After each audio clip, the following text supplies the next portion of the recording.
জিআইতে আপনাদের সকলকে স্বাগত জানাচ্ছি। রয়েছে আমি শাকিলুল ইসলাম। আর আজকে যে বিষয়টি নিয়ে আলোচনা করব সেটা হচ্ছে যে নতুন করে পশ্চিমবঙ্গে আবার দাঙ্গা লাগানোর ছক কষছে বিজেপি আরএসএস।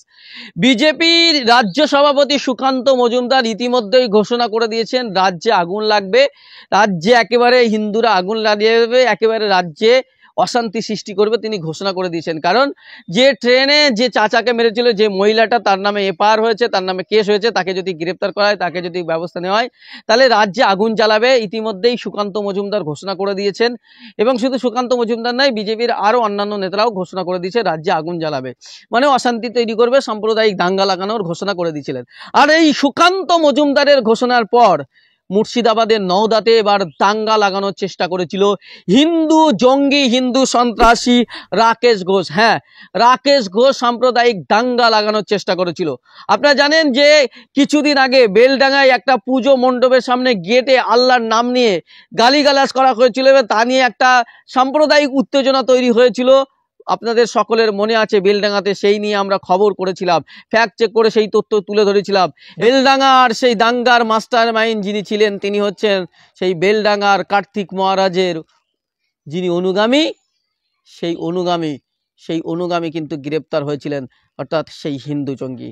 এবার মুর্শিদাবাদের নওদাতে গতকাল সন্ধ্যাবেলার পরে, ইফতারের পরে কিছুক্ষণ পরে বাজারে প্রকাশ্যে ইসলাম নিয়ে, রোজা নিয়ে, আল্লাহকে নিয়ে গালিগালাজ করে হিন্দু এক যুবক, হিন্দু জঙ্গি যার নাম রাকেশ ঘোষ। এবং এটা নিয়ে মুরব্বীরা চুপ থাকলেও একদম তরুণ তুর্কিরা তাকে ধরেছে, কেন তুই গালাগালি করলি।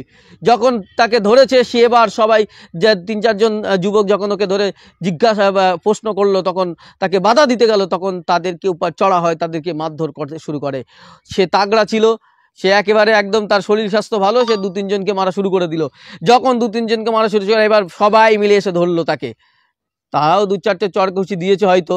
তো তারপরে যখন দেখা গেলে কি কারণ, সে দাঙ্গা লাগানোর চেষ্টা করছিল।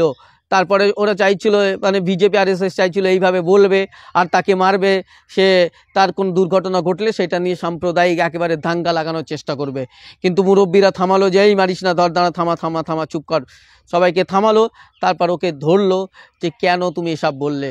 তারপরে দেখা গেল সে সব ফুরফুর করে স্বীকার করলো এবং সে দাঙ্গা বাঁধানোর যে ষড়যন্ত্র করেছিল সেটা কিন্তু প্রকাশ হয়ে গেল।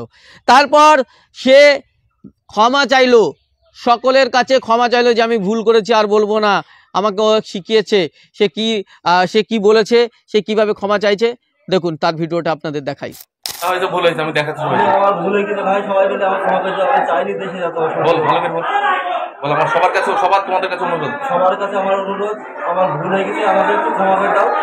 আমার এত বড় ভুল জীবনে হবে না, আমি দেশেও থাকবো না, আমার খুব ভুল হয়ে গেছে। ঠিক আছে, ছেড়ে বস, পানি খা, বস, চুপচাপ বস, আমি ওদিকটা সামনে নিচ্ছি, চুপচাপ বসবি, ঠিক আছে। আপনারা দেখলেন ভিডিওটি, সে ক্ষমা চাইছে, বললে আর কোনোদিন বলবো না, আমার ভুল হয়েছে। তারপরে কি হলো, তাকে পুলিশের হাতে তুলে দেওয়া হলো, পুলিশ তাকে নিয়ে গেছে। জানি না তাকে শুধু আটক করে ছেড়ে দেবে নাকি তার বিরুদ্ধে সাম্প্রদায়িক দাঙ্গা লাগানোর জন্য ইউপিএ ধারায় মামলা দেবে, জানি না, তার বিরুদ্ধে মামলা দেওয়া উচিত।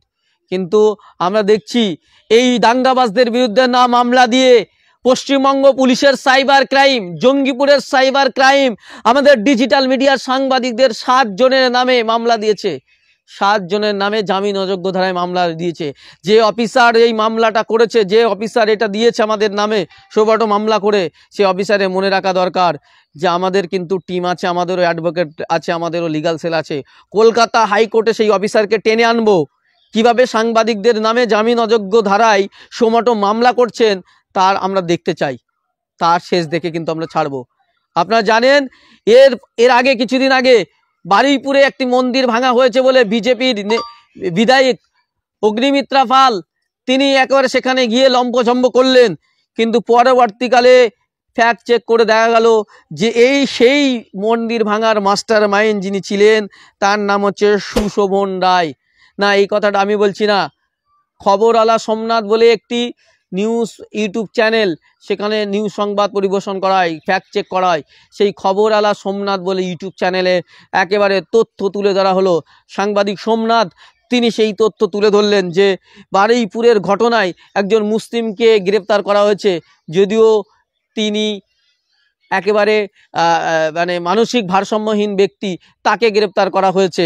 অথচ যার মূল মাস্টার মাইন্ড ছিলেন সুশোভন রায়, আস্তে আস্তে সব বেরিয়ে আসছে। একেবারে আমরা দেখেছিলাম যে মুর্শিদাবাদে বোমা রাখতে গিয়ে নিমতিতায় ধরা পড়েছিল, সেই বোমা রাখতে গিয়ে ধরা পড়েছিল, সেখানেও কিন্তু এই হিন্দু জঙ্গি তাদেরকে পুলিশ ছেড়ে দিয়েছিল। আবার আমরা দেখেছিলাম বেলডাঙ্গা দাঙ্গার মাস্টার মাইন্ড শাহেন হালদার, তিনিও কিন্তু এই হিন্দু জঙ্গি, সন্ত্রাসী জঙ্গি, হিন্দু জঙ্গি ছিলেন, তাকে গ্রেপ্তার করেছিল। আবার এই বারুইপুরের ক্ষেত্রে আমরা দেখেছি কি একই নাম আসছে, সুশোভন রায়। নদিয়া জেলার রানাঘাটে এক জায়গায় দেখানো হচ্ছিল যে সরস্বতী ঠাকুরের মূর্তি ভাঙা হয়েছিল, মুসলিমদের নামে দোষ দিয়েছিল ওই বিজেপি নেতারা, কিন্তু পরে দেখা গেল যে সেই ভাঙার দায়ে যিনি গ্রেপ্তার হয়েছিলেন তিনি হচ্ছেন বিজেপির পঞ্চায়েত সদস্য। অর্থাৎ সব জায়গায় এই দাঙ্গা লাগানোর জন্য নিজেরাই মন্দির ভেঙে, নিজেরা গালাগালি করে, নিজেরা উস্কানি দিয়ে দাঙ্গা লাগানোর চেষ্টা করছে। হিন্দু জঙ্গিরা যেগুলো করছে তার পিছনে মদত দিচ্ছে আরএসএস এবং বিজেপি নেতারা রীতিমতো উস্কানি দিচ্ছে। আর পুলিশ তাদের বিরুদ্ধে মামলা না দিয়ে পুলিশ মামলা দিচ্ছে ডিজিটাল মিডিয়ার সাংবাদিকরা, যারা ফ্যাক্ট চেক করে সত্যটা তুলে ধরছে। মানে সত্য তুলে ধরছে, খুব গায়ে লাগছে পুলিশের।